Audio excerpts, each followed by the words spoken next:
কেউ যন্ত্রণা দিচ্ছে, চুপ হয়ে যান।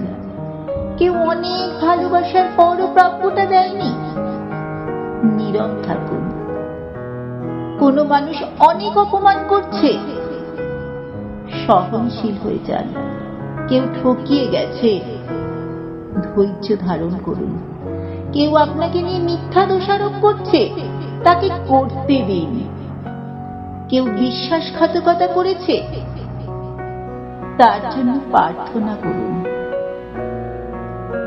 এমন নীরব হয়ে যান, সে মানুষগুলো যেন আর কখনোই আপনার শব্দ কিংবা ছায়া না দেখে। মৃত হয়ে যান তাদের কাছে। প্রতিজ্ঞা করুন আর কখনোই ঘুরে তাকাবেন না।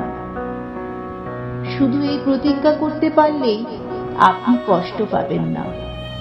এই যে নীরবতা আপনাকে দম বন্ধ করা আর্তনাদ দেবে, কিন্তু অপর পক্ষকে দেবে আফসোস। আসলে আমরা হারাবার ভয়ে শক্ত করে প্রতিবাদ করি, কিন্তু আপনি জানেন কি, যে মানুষগুলো আপনাকে মানুষ বলে মূল্যায়ন করেনি, আপনাকে দম বন্ধ করা অনুভূতি দিয়েছে, তারা আপনার কেউ না।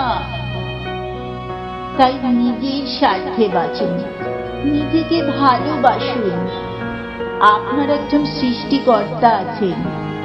সকল দুঃখ, কষ্ট, চাওয়া পাওয়ার কথা সৃষ্টিকর্তাকে বলুন, তিনি সব কিছুর সমাধান করবেন।